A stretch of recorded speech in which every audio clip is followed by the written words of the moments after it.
Well, hello, everybody. Everybody is a very small group today. Della from Alaska and Scott from North Carolina. I'm glad you are with us today. It's conference season, so a lot of people are busy at conferences, not only for the state but for their regionals. So I'm hoping that is why we have a small crowd today, and not because they are tired of hearing our stories. We have a good story for today. Um, I think because we are recording this and others can access it later, that we will go ahead and go. We had said that if we didn't have enough, if we didn't have more than one, then we might just postpone and do this topic another time. But frankly, while I have Brian's attention and have him here, I would like to go ahead and continue. I want you all to meet, if you haven't already, Brian Crockett. Brian is from Albuquerque, New Mexico, but he works all over the country. He has for about 30 years been a roving museum professional, helping organizations, not just museums, but all kinds of nonprofit organizations, helping them with planning, with governance issues, with mission issues, and succession planning falls really right square in his expertise. Succession planning is something that we all know we need to do, but so many of us don't wish to do. So can you all hear me okay? Just raise your little hand over there on your dashboard if you can hear me. Yay, okay. There is a little bit further down in your dashboard a place for questions. And if you think of questions as we're going along, go ahead and ask them so that we can have them in front of us already when it comes time for the Q&A, and we don't have to kind of wait for typing sort of thing. The Coalition of State Museum Associations is committed to helping state museum associations. We want state associations to take full advantage of all the resources that are out there, and to better operate what they're operating. And the board has a lot to do with that. When we brought up the idea of succession planning, we realized that could mean your board members, or it could mean your staff. And honestly, for some of our SMAs, the board is the staff. And so as we go through the program today, please be kind of thinking of that interchangeably in your mind, that it could apply to staff, it could apply to board. So what I'm going to do now is get my little smiling face off of the screen so you can see the PowerPoint. And Brian, why don't you do the same, and we will see if we can make this work. There you go. All right, so here we are, succession planning, how to be ready when things change. Whoops, I just put myself back on here. Okay, what is a succession plan and who creates it? Does everybody know what a succession plan is? No. Brian does not know. A succession plan is, well, I'll tell you. A succession plan is a tool to help an organization, and I've got to move this so I can see this, prepare for a gap in leadership, clarify interim authority and decision-making, and maintain accountability. The succession plan is usually a policy adopted by the board to ensure stability for the organization. Now, don't let the word policy scare you. It is a plan that is developed by your board, and usually once you vote on it, we call it a policy. So why does the thought of succession planning strike fear in our hearts? And for most of us, it does. And there are two reasons: time and change. There are staff members who do not want to bring up to the board that it's time to plan for succession, because they're worried that the board will think that they're headed out the door, that they are making other plans and are going to leave the organization. Sometimes they don't want to really encourage the board to worry about it. And I've talked to some people who are worried that the board might think that's a good idea if they bring it up. So change is always scary. And the time, oh my goodness. I don't know how many of you in your SMA board meetings feel like you've got all the time in the world to talk about everything you want to talk about. But most of the time, it's a lot busier than that. And to do a proper succession plan requires a lot of time on behalf of the board. Okay, Brian, I think that concludes my introduction, and I will let you take over. Well, thank you. And I wish that I could see both of our participants today. And please don't hesitate to chime in here if there's something that comes up that we need more you need more information on. So as first of all, thanks for letting me participate today. COSMA is one of my very favorite organizations, and much needed and much loved. So it's a pleasure to be here. So and then just by way of introduction, let me also say that this is not a topic that I have to deal with very often. I often have to deal with the aftermath of us not having an effective plan in place. So succession plan always seems to be the thing that's at the at the bottom of the stack until you really need it. But it is, in the instances in which it's in place, it certainly makes things easier, and particularly among all volunteer organizations. So this slide that Ruth Ann has put together here, things change. Bottom line, things change, and we have to ask ourselves things like, what would happen if the leader of your state museum association disappeared tomorrow? Now, sadly enough, that's something that state museum associations, as all volunteer organizations, or mostly all volunteer organizations, deal with all the time. The second bullet there, do you have a written succession plan in place to locate and empower new leadership? Sometimes just finding a thing that someone else put in place is difficult. Who steps in for the interim, and does everyone know the plan? So one piece that's really important, and I hope that we touch on it several times in the next few minutes, is that the preparedness begins with board training. It begins with the point of your onboarding as you come to be a board member. That's when you learn to know that there is a plan and that you can locate it later. But it is a sort of continuous sort of thread of learning, if you will. Can we move to the next slide? Sure. So Ruth Ann, tell me, our participants are not to ask questions. We just don't want to hear from them. We don't like Alaska. We don't like North Carolina. Is that the way it works? We like them all. And since we last checked, we also have Jennifer from Virginia and Jonna from Ohio and Louise. And Louise, I have to say, I'm not sure I know where you're from. So what I've asked them to do, Brian, is go down into the section for questions and to type in the questions that they have. Okay. And Louise, why don't you go down and type in there and tell me where you're from? All right, now I'm going to close this, and now it's back to you, Brian.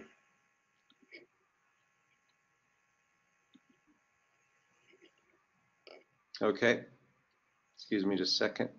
I'm trying to answer questions about where Louise is from, and I have no earthly idea where that could be. We'll play that game a little later.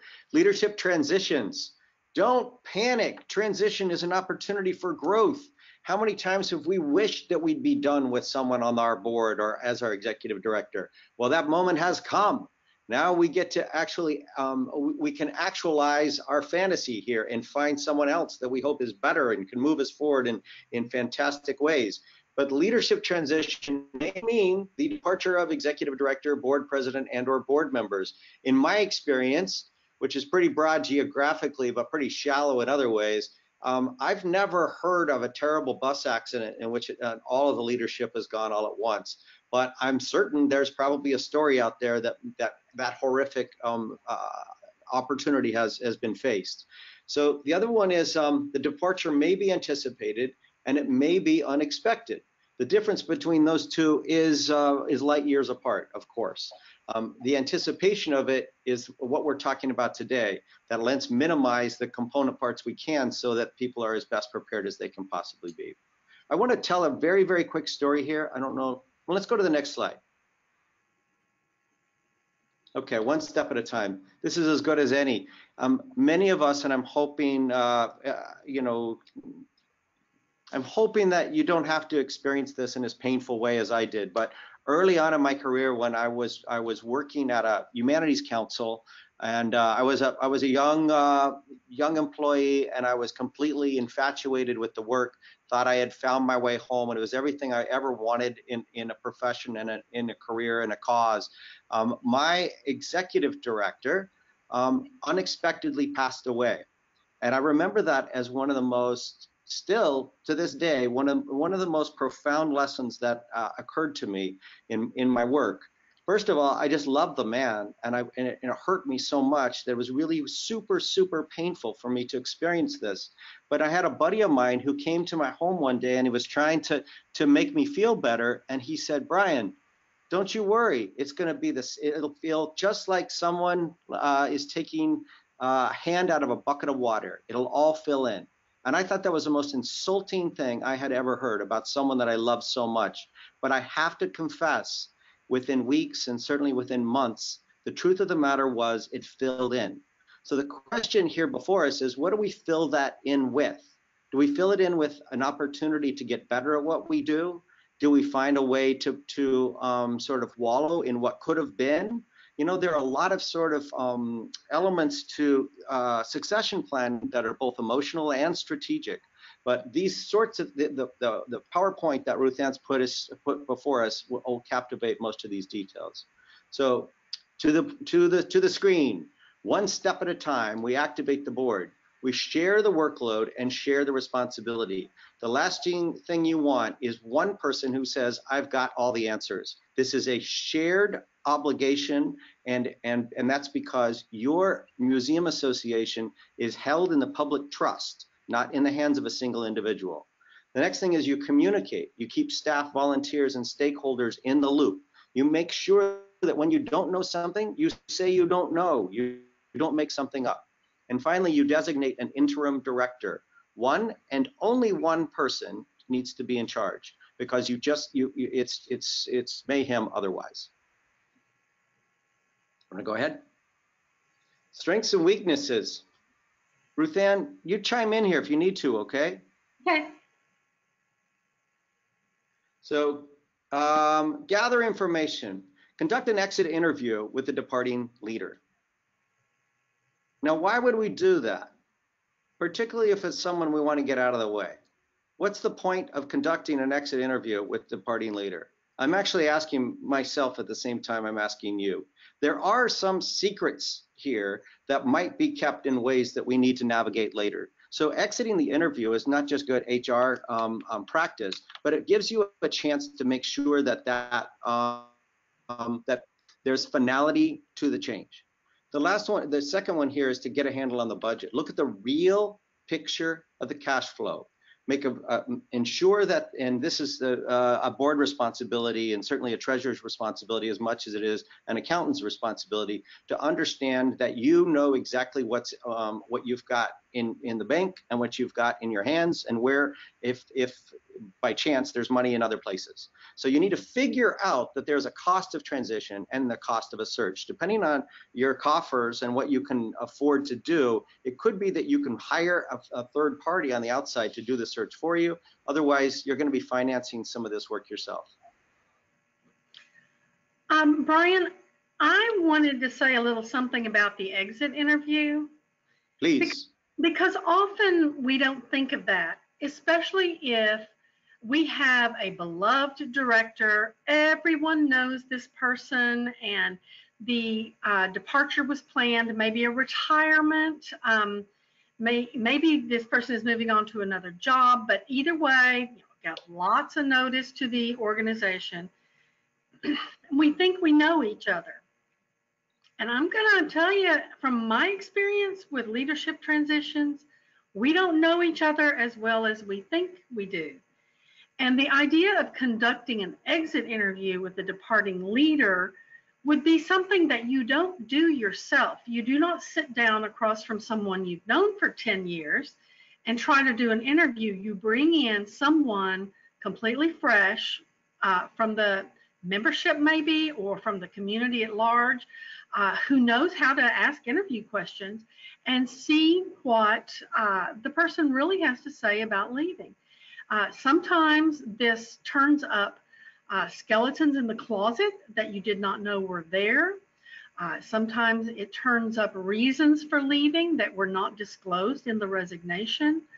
And too often, it shows things that are addressed in that next bullet point about money. I know I really wanted to gear this towards our state museum associations, and COSMA has only been around for 2 years. So I have to go back into my museum experience and say that of the 3 museums that I worked at, each one of them had at least one case of embezzlement, and it happens really easily and kind of quietly. And until you have someone else looking at, I mean, your exiting director may say, oh yeah, everything's fine. Look, here are the budget reports. But when you go in and actually look at them, you find sometimes errors, you find sometimes cover-ups. So not to be Debbie Downer here, but an exit interview is pretty important, and so is realistic looking at the budget. Brian is right when he says that sometimes you need help from outside to do an executive search. Most of our state associations are just not of the capacity to need to worry about that, but they do need help in terms of advertising. Where are you going? If your SMA lost its leadership right now, where would you advertise for a successor? Too often, boards just look around the room and say, okay, who's next? And although that sometimes turns up great leadership, sometimes it's also a good idea to put it out there that you're looking for new leadership. Okay, Brian. Sorry, I promised him I wouldn't talk the whole time. But no, please. Yeah, let's move to the next slide. Some objectivity. So a couple of things here are critical, and I mentioned in my own personal experience with a sudden change in leadership that there's a kind of an emotional component to it, as well as questions of both legacy. But ultimately, you need to be practical about your own association and your own work and what has to be done.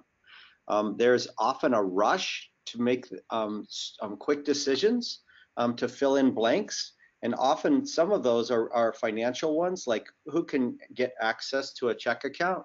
But the truth of the matter is what you really want to do is take a deep breath and tackle these things with some sort of objective, take that objective look at your overall health. Look at your assets and your gaps. When you're thinking about assets and gaps, you're actually measuring opportunity as well. So this is not something that's it's a strategic action. Okay. The second one is to think about where the organization is and where you want it to be, and to keep your expectations realistic. There will be new leadership. If the organization is worth saving, right, then you know someone else in some other way is going to step forward. But this is an opportunity, as you're selecting a new leader, to think about what your strategic plan says, if you've got one of those, And if not, maybe you have membership expectations that are articulated in other places. So nevertheless, this is a chance for you to breathe deep and stick to what it is that you'd planned already. This particular Those you slide, want to see in the next lead. I'm sorry, go ahead. I was going to say Yes. that the things on this slide are the things that are enormously time consuming because it has to be done by the board. And if the organization is large enough to have staff members who are not leaving, the staff needs to be involved with the board. And this is the part that takes so much time because in well-run organizations, maybe they revisit their thoughts about where they want the organization to go regularly, and sometimes not so much. Sometimes the board really hasn't thought at all about some of these things.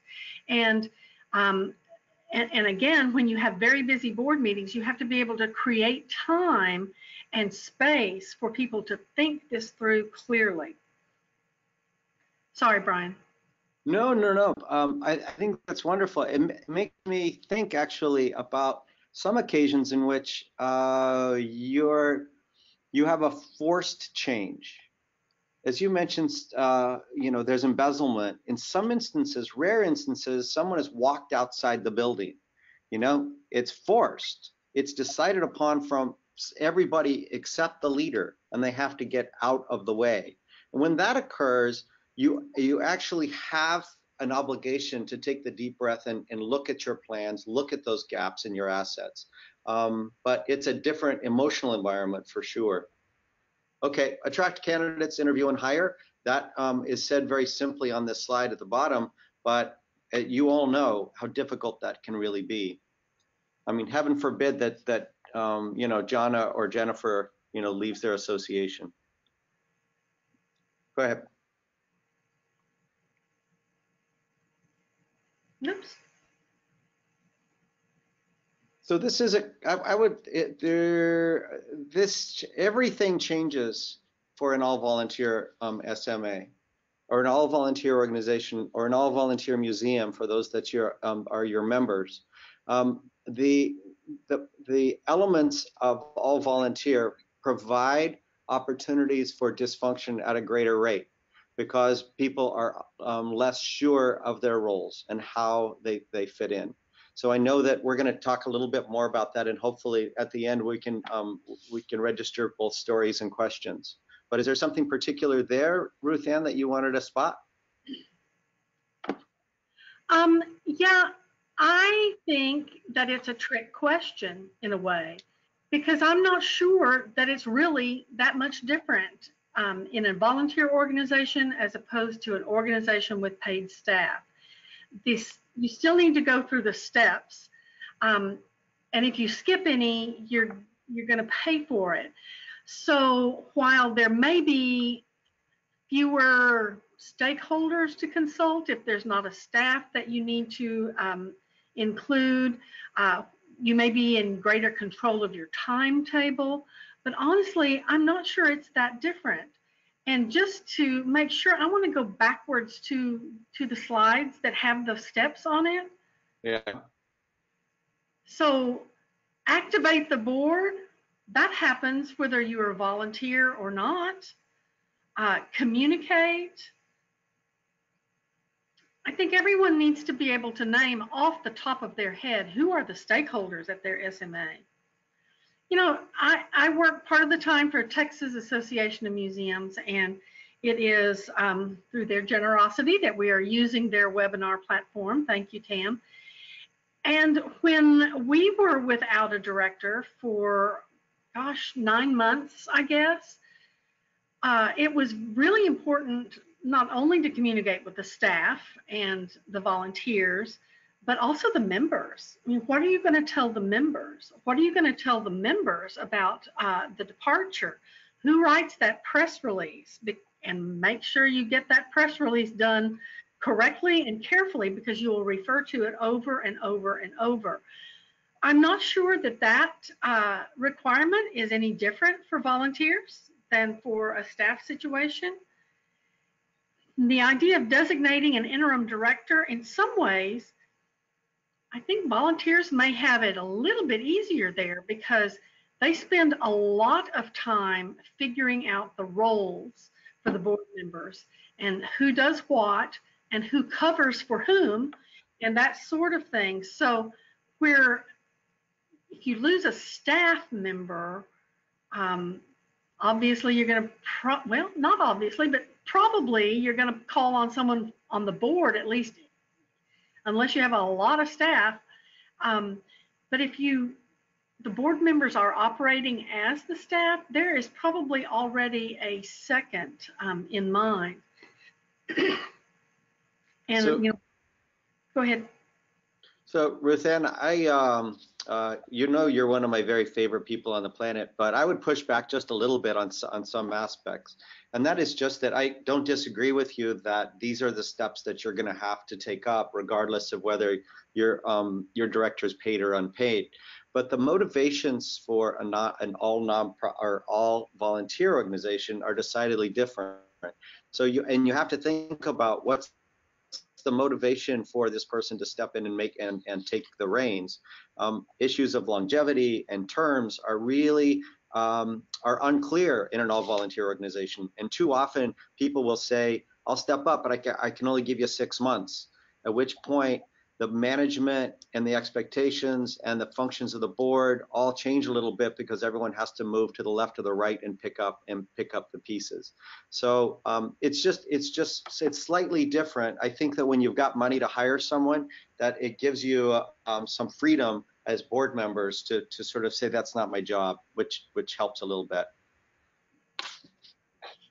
Are we still friends? Yes, I'll give you that. I think that's actually a good point.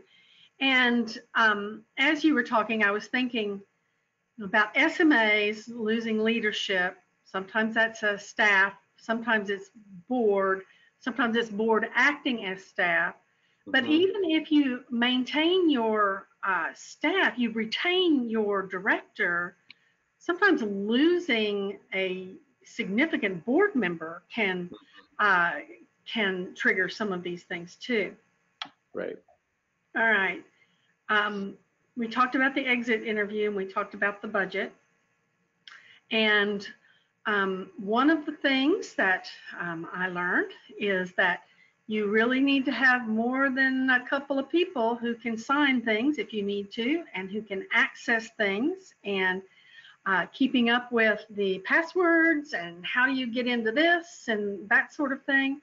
I know that some of our SMAs keep a board book, or Cindy Sweet, who couldn't be with us today, has a book that she has started putting together that she calls the "When I Get Hit by a Bus" book, so that people will know what to do when she gets hit by a bus.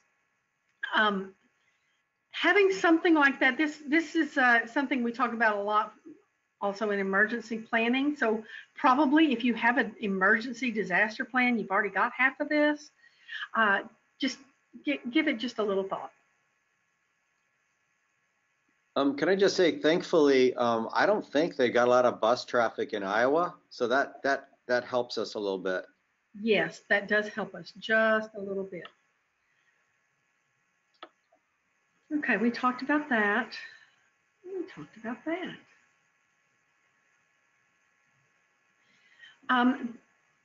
There are lots of resources out there to help with succession plans. There is no need to reinvent the wheel. And the place that I would start would be with the COSMA website. You need to go in and log in. And if you don't have a login yet, sign up and get one. Go to the members only section. And when you get to the toolkit, find the Oklahoma Museums Association succession plan. It is, I think, the best I have ever seen. And I have seen a lot of good ones. This one is very, very thorough. It gives scenarios for if you lose your director, if you lose a board member, how you do this, how you think of it as leadership development. So I would encourage you to have a look at that. And here are a couple of other sources that have some of those things as well. So I think, Brian, now it's time to see if they have any questions. And if they don't have questions, we're going to ask questions of one another. Oh, that'll be fun. And it'll be fun for us, but certainly fun for them. All right. Oh, by the way, Louise is from New Jersey. Oh, New Jersey. Okay.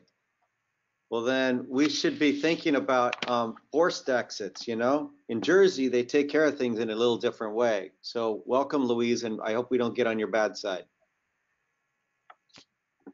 Okay. You know what? I think I was talking about Cindy, and I think she was here. This comment says that my board has identified creating a succession plan as a priority in our annual. I can't quite get to that. Hold on just a second. I'm not operating this properly.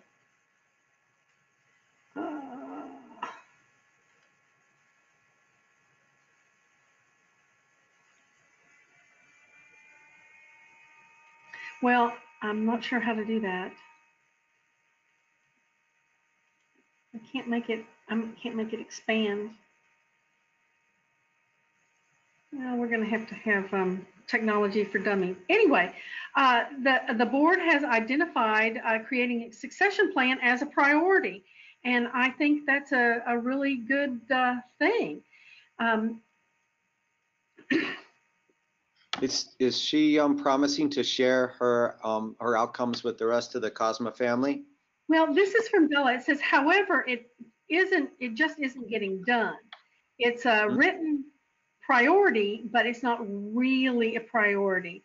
How do I get them to think of this as a priority? Like now, like do it now. Well, I think that goes back to the whole time and fear thing.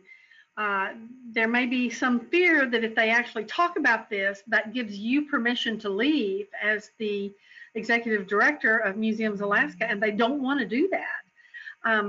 Or it could be really about the time that they feel like it's just going to take too long to figure out what they want, what they need to do.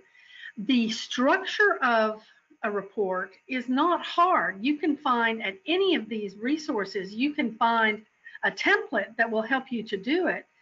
But having the thought of knowing what your SMA needs, of looking far into the future, at least 3-5 years or so, identifying characteristics. It seems that people sometimes worry that, how should I say this? It's like, what do we do to make sure nothing changes? Right. And yet you're at a point of change. So how do you use the change as a positive point of growth and development? Like if a much beloved director leaves, everyone is sad, but that does give an opportunity for someone to come in who has different assets and different skills. So how do you look at that unemotionally and try to try to pin it down and put it on paper? Brian, what would you say to the board not wanting to get her done?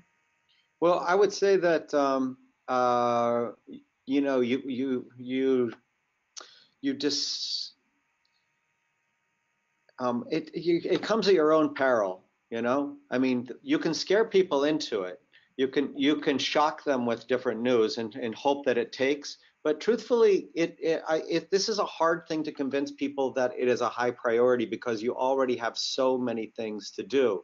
So I guess the scare tactic is the best one, I think, and maybe play out things that are really, really awful and ugly. Everything from fires to sickness to all those sorts of things. They're not going to be too far afield from from us, buying life insurance policies. I mean, how many of us are actually set, in terms of our own demise with all of our papers in place? If once you've got all of that, and I'm guessing that you're all better people than I am, but if you're prepared at home, do you see the wisdom in doing it for your organizations?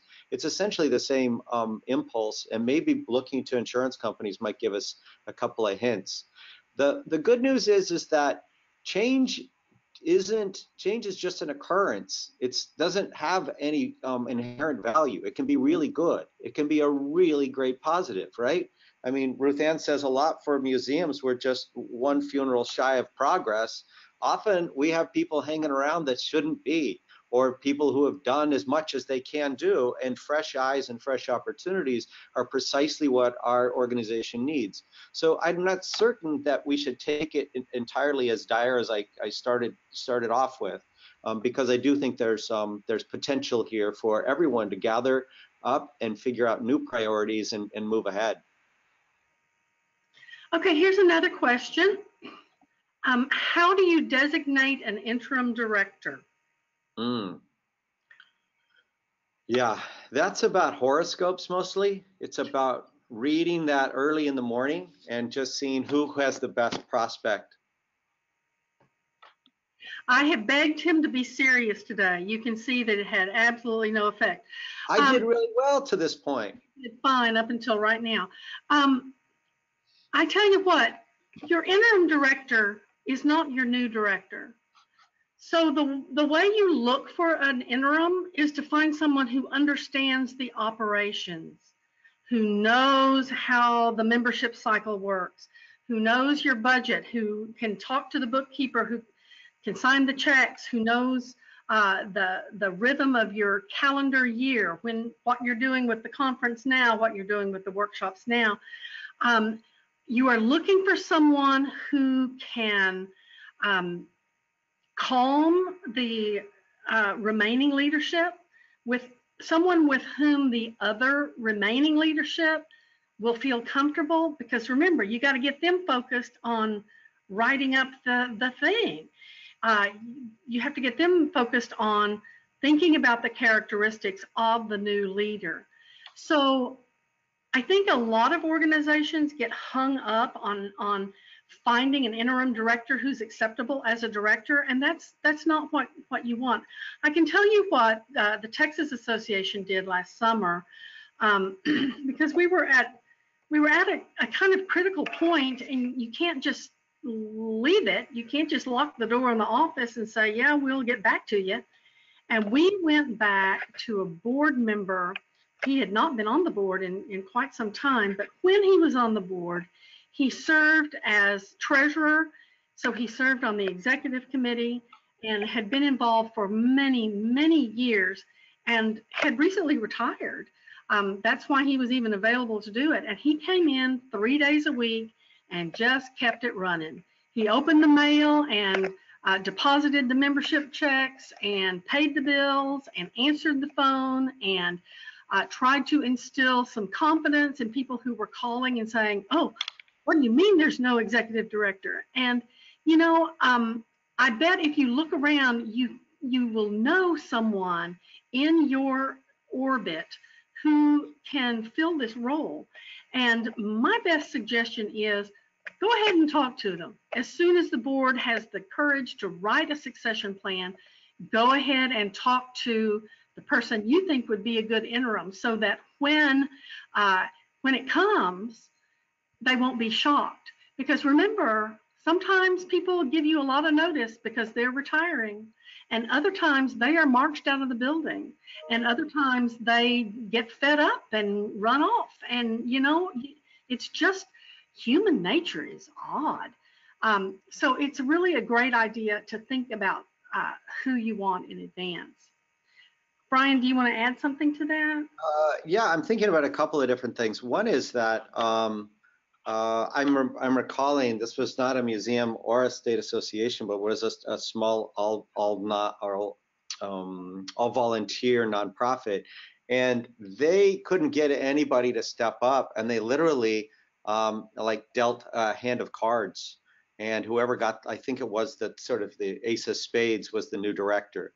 So there are ways in which, you know, you'll find your way forward, even if it comes to something as silly as that.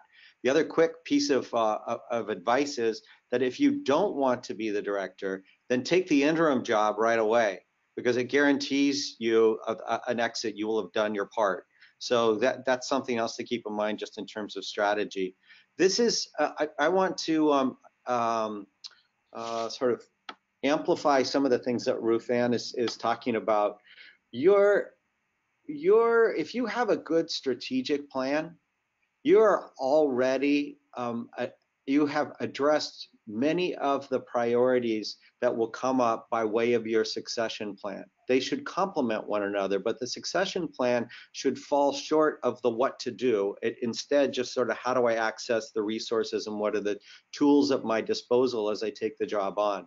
And so I can't, a succession plan to me, and I'm sorry to say this on something that's supposed to be pushing this, but there's a reason why it's a secondary priority. It's because if you put succession planning first, then you put at risk the mission of the organization, its purpose, and its promise. So you've got to make sure that those component parts are in place, and are the fundamental sort of go-to when it comes to transitions.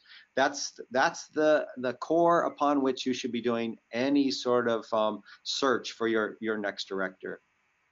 That's a little off track, but I just wanted to get those thoughts in.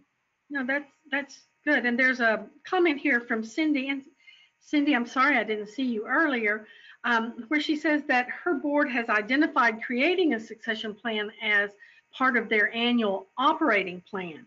And you know what? I think that's fine. Better that than nothing. Better that than nothing. And honestly, if you can streamline the concerns of filling a gap, I think that's great. So yay. The other thing about an interim director is it buys you time. You know, we've all talked to colleagues who are concerned that, oh yes, the director's leaving. We only have until the end of October. We have to make a decision. Who are we going to get? Well, if you have an interim director, that buys you a lot of time so that the board can take a deep breath, think this through, actually go through the steps of the thinking and the planning so that they make a wise decision. Right. So the practice, I'm thinking about what Cindy was just mentioning. Cynthia is saying that it's part and parcel of what they do already. And part of that, I hope, and she's been there for a long time in Iowa, right? I mean, at least 2 or 3 years. So it strikes me that sharing the access and ensuring among those that are still active, right? Making sure that everybody knows where everything is at present, and particularly among the can do in order to be prepared moving forward. Hey, we lost you for a second there when you said particularly among the what? Yeah, I intended to make that silent so that there'd be an element of mystery and people could sort of like fill that in on their own. Okay. Well, fortunately, we're getting near the end of the hour. Are there any other questions?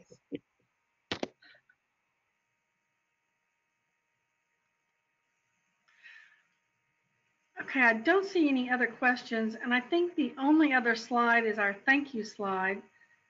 So what I might do, if you all will bear with me, is try to pull up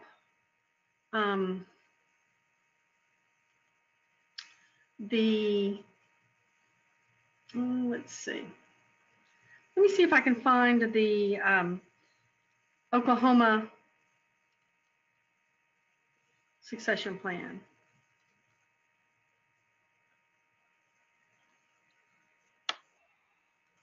While she's doing that, can I just say, gosh, it's almost great it's great to see your names. It'd be even better to talk to you all. Cynthia, Jennifer, Jonna, there's some names in here that are old friends and others that I don't know very well or think I know.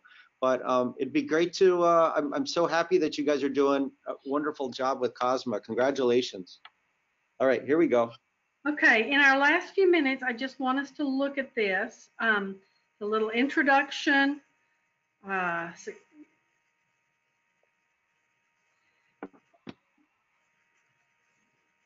credits, the procedure. She has a lot of scenarios in here for, okay, you know, it's the current executive director. She points out the need for confidentiality, which frankly, Brian and I did not mention. What we did, we kept it a secret. That's the key. Confidentiality. And as I scroll through, we're going to get to the part that I really wanted to show you, which is, oh yeah, coordination. That's a biggie. At the end, she has attached to this orientation for the new executive director, because in some ways, your succession planning begins with orientation. Lots of good suggestions. And then she has put this at the end. Now, I don't know what the Federal Reserve Bank of Kansas City is, but this particular resource is excellent.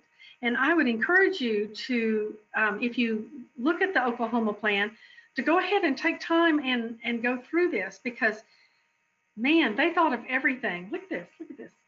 So, okay, well, I suspect I have bored you enough.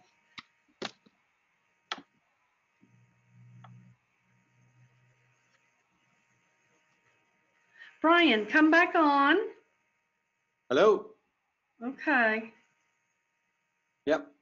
Let's see your smiling face. Oh, come back on. Yeah. Let's see. I can't do that. Your smiling face with my smiling face. The little camera. There we are. That's me. You guys have been enormously patient as we've sort of waded through our technical challenges. And if you know me well, you know that all technology is a challenge. So I appreciate your patience today. Really appreciate Brian coming and sharing his expertise. He means it when he says he loves state museum associations. He's been working for the good of our cause for a long, long time. And I appreciate him, and I appreciate you all for spending your time. We're about done. I guess, are there any last minute questions? Because if not, I'm going to let you go back to work and say thank you very much. Thank you all. Good luck to you. Great to almost see you. And thank you, Ruth Ann.